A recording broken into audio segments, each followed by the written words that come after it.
Welcome, everyone. Thank you so much for joining us for today's Appraisal Buzzcast. I'm Jim Morrison. Today we have Joan Trice, founder and CEO of Allterra Group, and Joe Minnich, who recently retired from Fannie Mae, and several lenders as well. We'll be discussing condominiums. He's one of the experts in this. And Joan, I'll hand it over to you. Thank you, Jim, and welcome, Joe. I haven't seen you in person in a few years, but it's good to see you virtually, Joe, and congratulations on your recent retirement. So let's talk, since you're the condo expert, let's talk condominiums. And I think the most stunning event in the condo space, of course, was that collapse of the Surfside condo, which is probably a little over a year ago now. What are the takeaways beyond the personal tragedy of the whole event? What are the takeaways that have impacted the lending and the appraisal community?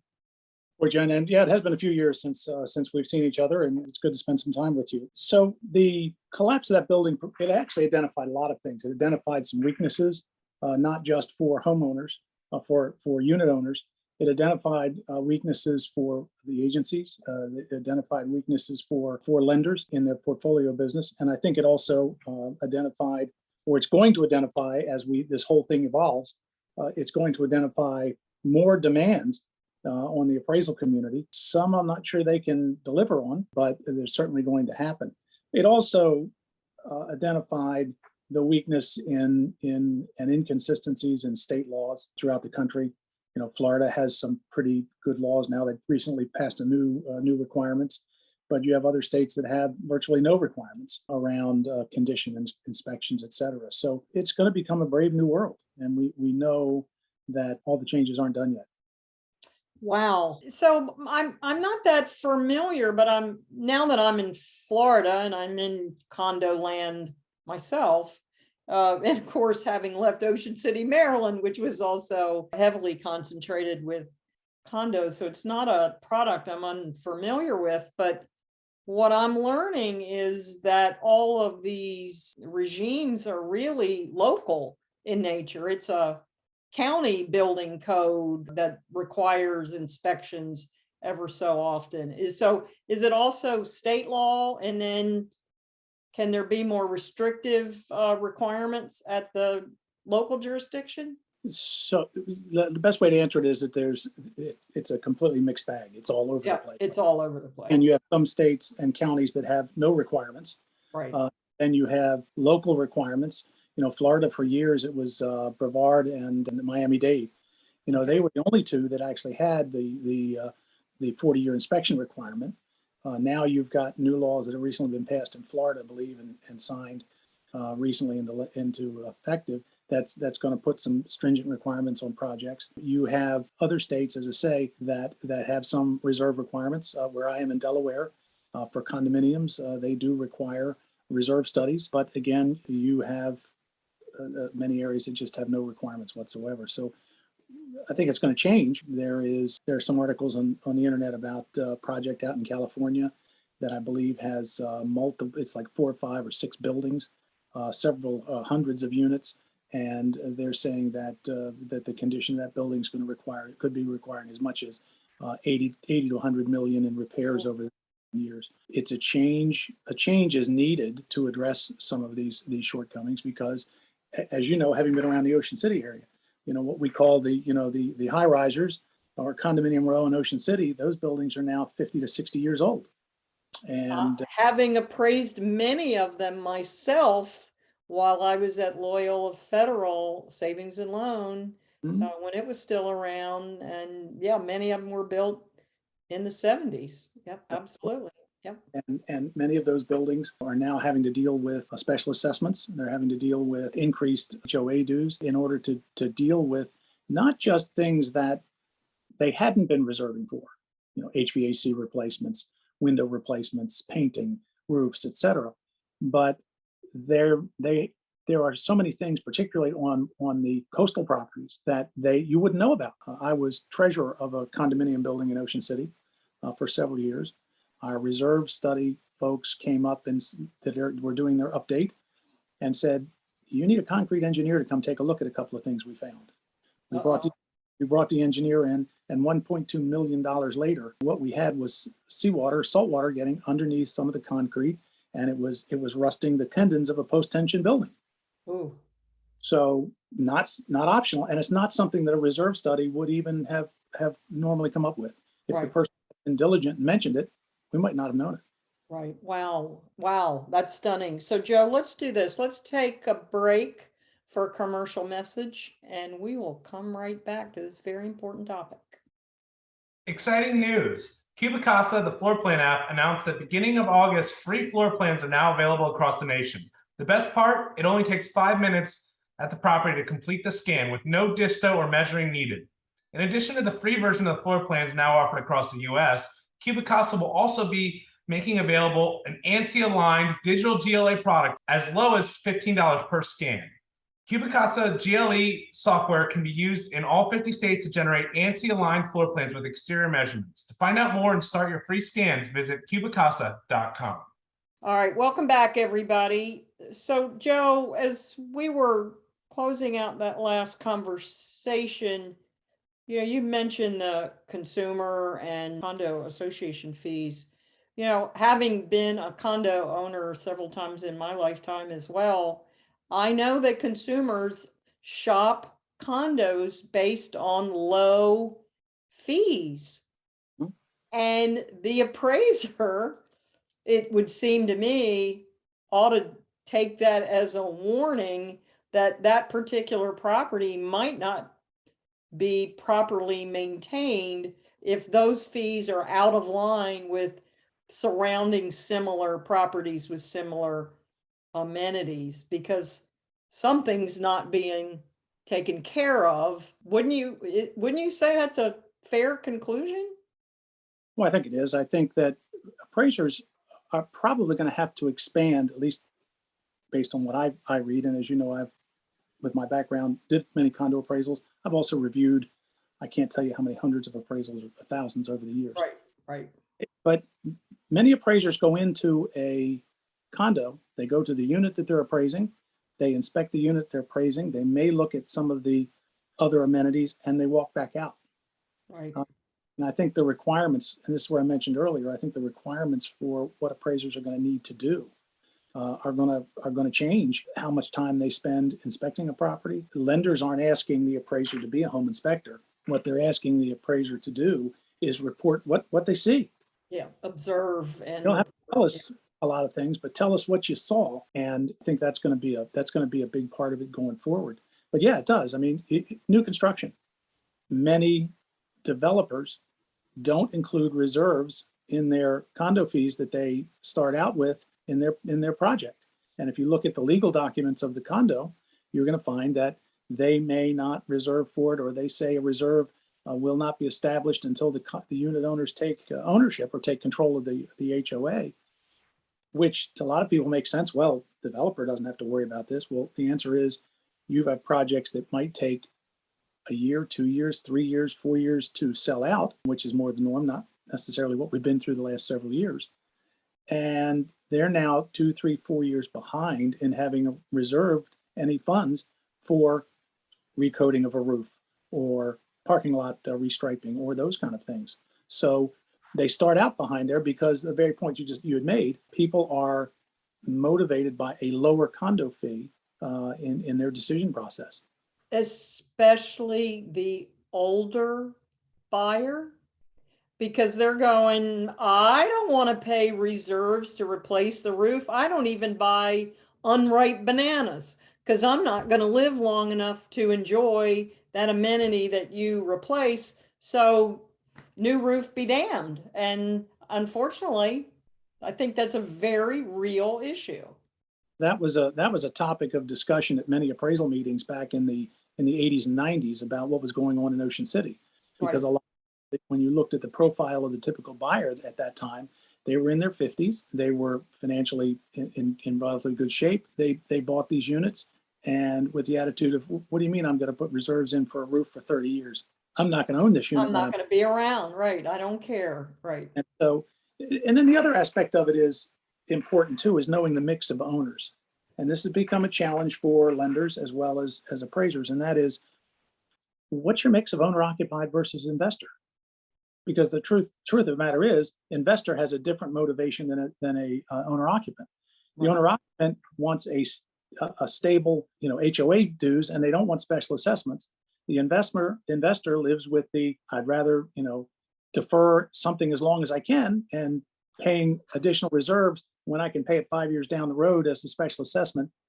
That way I keep my cash flow going. So there's different motivations, if that makes sense the way I'm presenting. No, it absolutely does make sense. Let's do this. Let's take another quick break for a commercial message, and we'll be right back. The Dictionary of Real Estate Appraisal 7th edition is a landmark text that reflects the depth and breadth of appraisal knowledge. Each entry, definition, and reference has been painstakingly researched and designed to reflect an expert understanding of issues that currently impact the profession. The new dictionary is an essential, authoritative resource for all appraisers. To purchase, visit appraisalinstitute.org/dictionary7.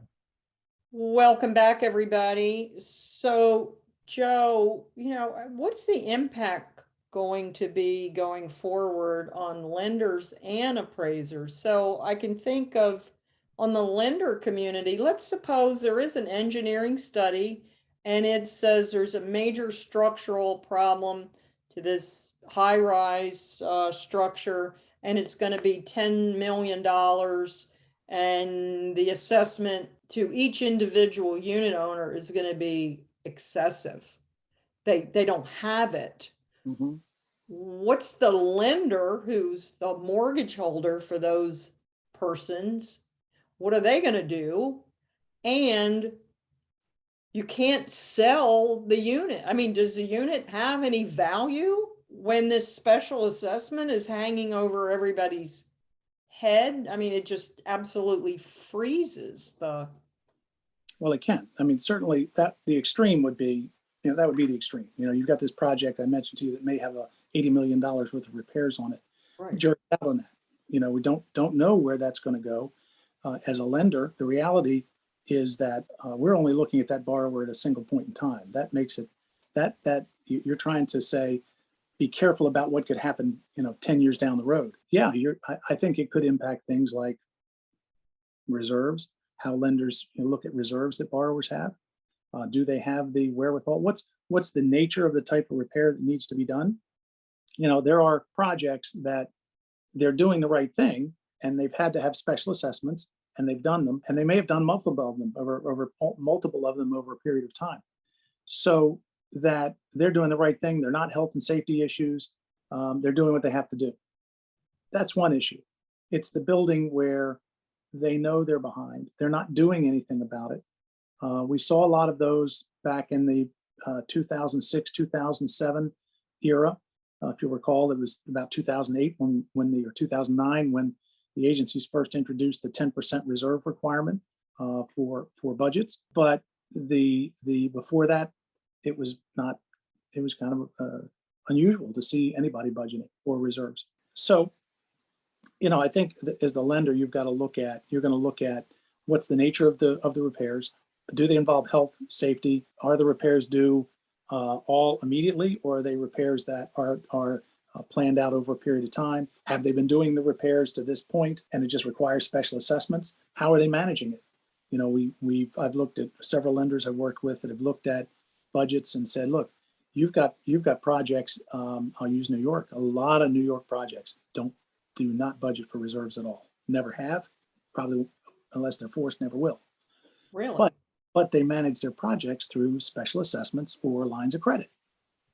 Well, what's wrong with that? If you can do a line of credit, and again, I'll use the example of the building that I was treasurer. That's what we ended up doing. We had reserves. That was not a problem. We'd been reserving. But this was outside of what any reserve study would have shown.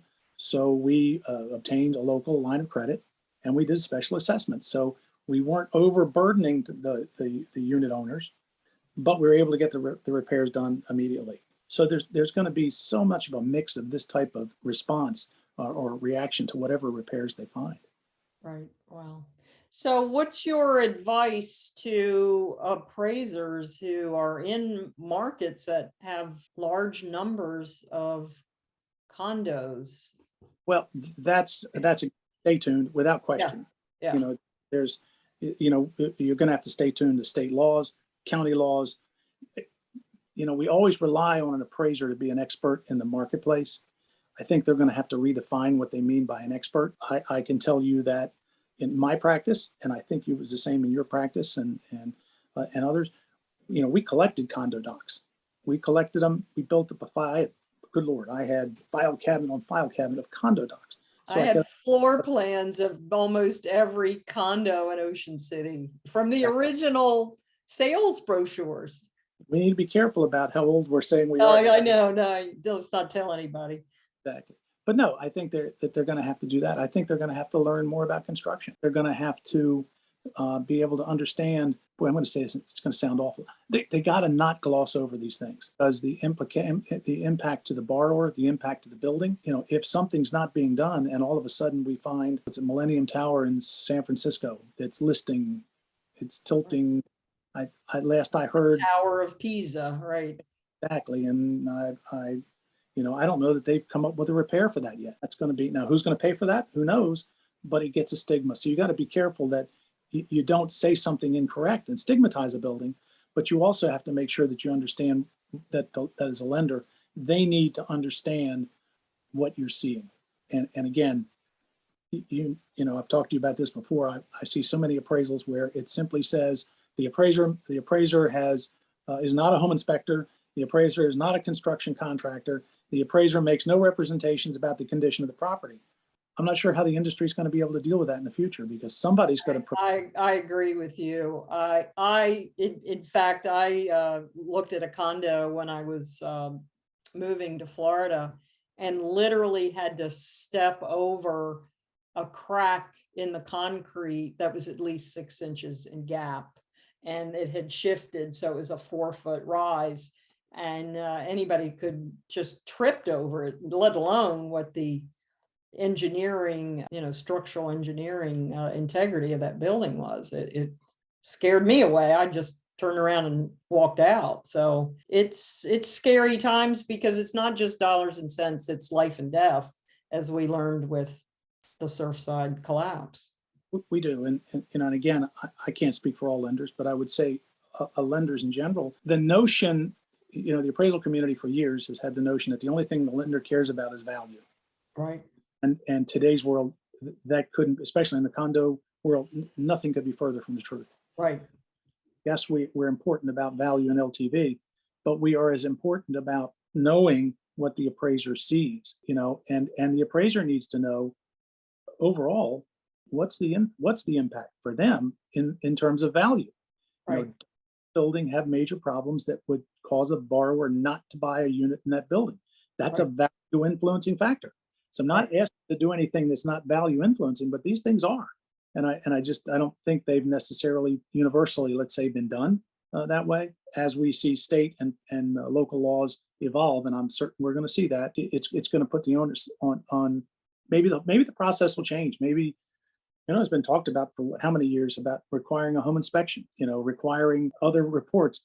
I know that in our case, in the lenders I've worked for, we've had occasions where we've asked for a copy of an engineer's report from the condo, and we've gotten it, and we go through the engineer's report and understand what they're trying to say. And it may be, that's where the lender's going to have to get also more education and more training too. Well, it would seem to me, Joe, that if I'm appraising a condo, and let's say it's 1st of September, and in August 15th, the residents were notified that they have a bad engineering report, and there's been an estimate of $10 million, and it's going to be, X thousand special assessment. An appraiser can't look back at those comps, because there was no knowledge at the time of that assessment coming. So condition of the market. The conditions on the market changed for that particular project dramatically. So there's going to have to be an awful lot of education and guidance to the appraisal community on what they do with that, because there is no market evidence post the announcement of this engineering report, and all bets are off in terms of that old data is actually useless to them. I think appraisers are going to have to do more research than they've done before. Right. They're going to have to pick up the phone and talk to And do a lot of verification, right? Now, some lenders can help. Some lenders can provide, a lot of times when we get asked a question, well, you guys have the condo questionnaire. Why can't you give us the questionnaire as the appraiser? And the answer usually is the condo questionnaire although it's getting better, the condo questionnaire and the appraisal request are going out at the same time. We don't necessarily have that document when the appraisal is ordered. But, and then of course, those questions are date specific. We're asking them today, do you have any special assessments? If we gave them an old one, the old one's going to say, Right. do you have any back then? And Right. we can't. No. It's a fascinating, complex topic. I really enjoy talking to you today about this. So hopefully we can call you back and we can do this again if we see some policy changes around this down the road. So that I'd be surprised to see if that legislatively we're done. That just, there's too much at risk. Yeah. They settled, I believe that project collapse. They settled in court in less than a year for $1 billion. Oh, they did? I wasn't aware of that. There was the settlement announced, and I believe it was for just under or right at $1 billion, which settling something like that within a year. Wow, that's pretty amazing. That is amazing. But all right, Joe. Well, thanks for joining us. We're going to call on you again if we see some major changes in this space, and you can bring us up to speed. You know how to find me. There's no question about that. Yes, sir, I do. Thank you, Joe. ProxyPix has become Freddie Mac's first approved property data report vendor in support of their ACE and appraisal waiver program. Lenders can benefit from ProxyPix PDR product by securing mortgage transactions with properties in acceptable condition. Tap into their network of over 65,000 trained data collectors who are equipped to capture a property's condition, generate a floor plan, and submit all subject data via their app on site. Find out more at proxypix.com. Thank you, Joan and Joe. That was really interesting. That's really exciting to talk about all that information. Specifically the Millennium Tower. I wasn't aware of that. So thank you to our listeners for joining us. If you have any questions about this, let us know and we'll forward them along to Joe. Thanks to our sponsors for helping us put these on. If you have any comments or would like to be included in a future Buzzcast, reach out to us at comments@appraisalbuzz.com. Thanks and have a great day.